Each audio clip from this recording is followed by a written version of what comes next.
Good evening, everyone. It's been a while since I last presented to the board, so I thought for those who may have forgotten, or maybe those who wish they'd forgotten, I would reintroduce myself. My name is Rob Ryan, and I'm the Vice President of Operations here at the Bowen Center. I'm presenting to you this evening because just last week, Kurt stopped me and asked if I would do a follow-up presentation on our efforts we put into our service hours over the last year, and also follow up with our efforts that we've placed into retaining our most important asset here at the Bowen Center, which is our staff, especially our RSPs. Well, let me say this first. Some say that Kurt asks a lot of his staff. I wouldn't say that. Take this request, for example. When I told Kurt that I had a previous engagement, his response was, "Haven't you learned to be in two places at once?" Two places at once. How can I be at two places at once?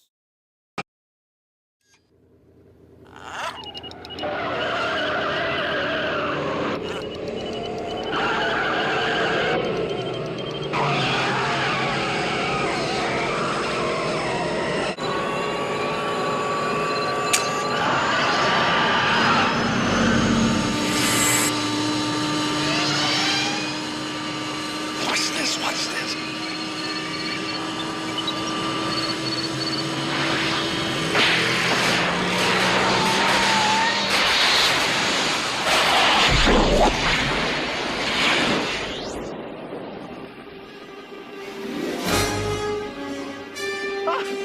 What did I tell you?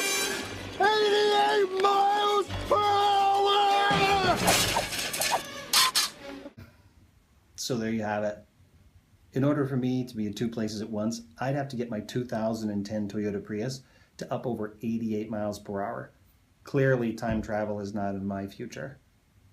Now, the best I can do then to be in two places at once is to finish out this presentation via video. Now, if you're wondering where I am this evening, I'm actually in front of a college class trying to teach them the difference between correlational research and experimental research. I'm going to guess that I've already heard once or twice tonight, what's the difference again between the independent variable and the dependent variable? Or my personal favorite, is this even going to be on the exam? Well, since I know these nights can go long sometimes, I won't waste any more of your time. I want to get right to the subject at hand. So tonight I want to talk to you about our progress with service hours, also our attempts at recruiting and retaining our number one asset here at the Bowen Center, our staff. Service hours and how they affect our staff is actually a really important issue for us and has been for a long time. I've been interested in the subject since I started here as an intern. I moved from an intern to an outpatient therapist, and during that time I realized just how difficult it was for a month in and month out to meet a service hour expectation and stay focused on the mission of the center. When I became director of our Marshall County office, I started realizing from the other side just how difficult it is to have a large number of staff marching along on the same mission and also meeting service hour expectations. So when the opportunity came to work on a team that was going to focus on this, I definitely wanted to help. That team who worked on this included Jay Baumgartner, Kurt Carlson, Mary Gerard, Joe Van Overberg, and myself.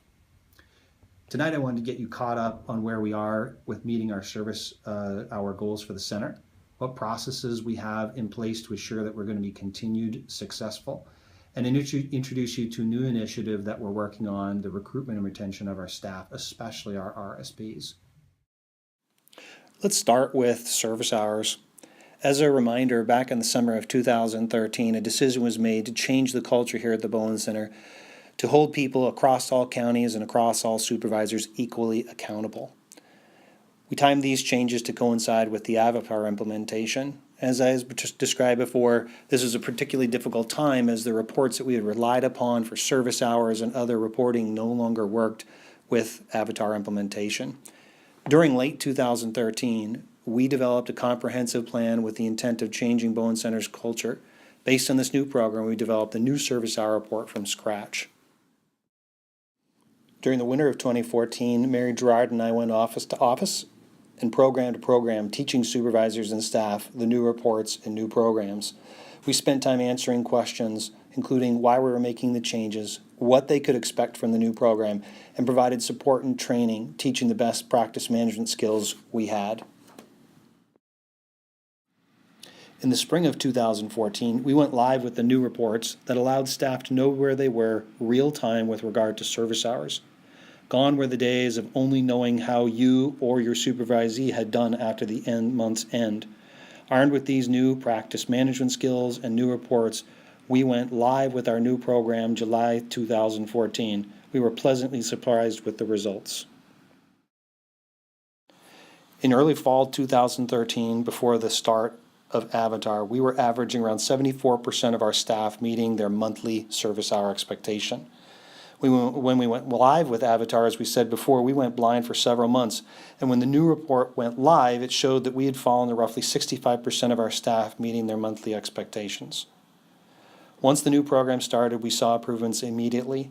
As you can see there on the handout, we averaged over 80% from July through the end of 2014. Over the winter of 2015, we averaged around 94%, and over the past few months, we've averaged over 95% of our staff meeting their expectation. Clearly, this is not a temporary change. We've achieved a cultural change.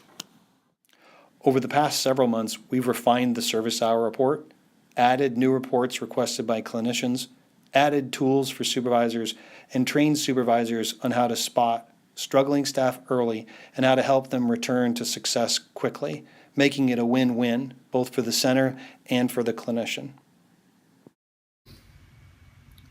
We believe that we have a very good handle on the service hour process now. We think that we've identified the type of employee that really excels in this environment. We also have identified those individuals who, although may struggle initially, with training and support, will ultimately be successful. And of course, there's some of those employees that we've learned that will not be successful making the transition to this new culture.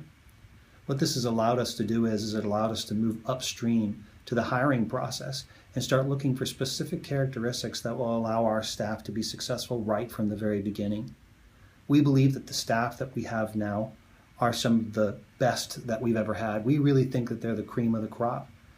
We don't believe that they're not just successful in meeting service hours, but it translates down to better services to our clients.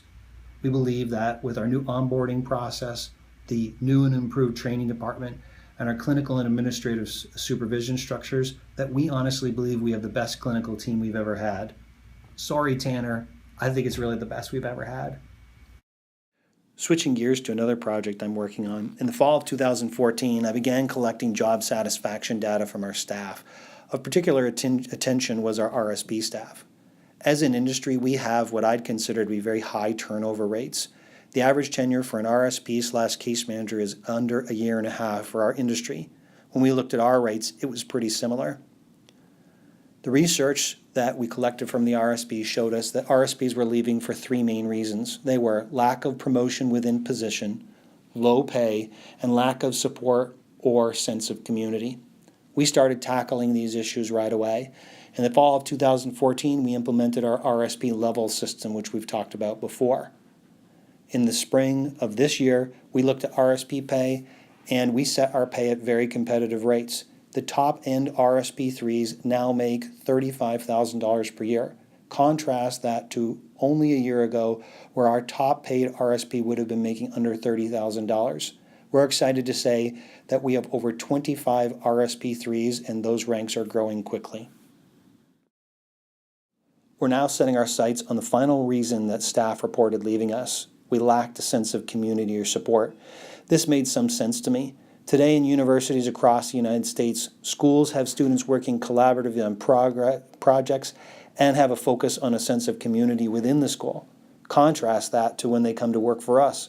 After the first few weeks, they find themselves in a very emotionally demanding job and often isolating job.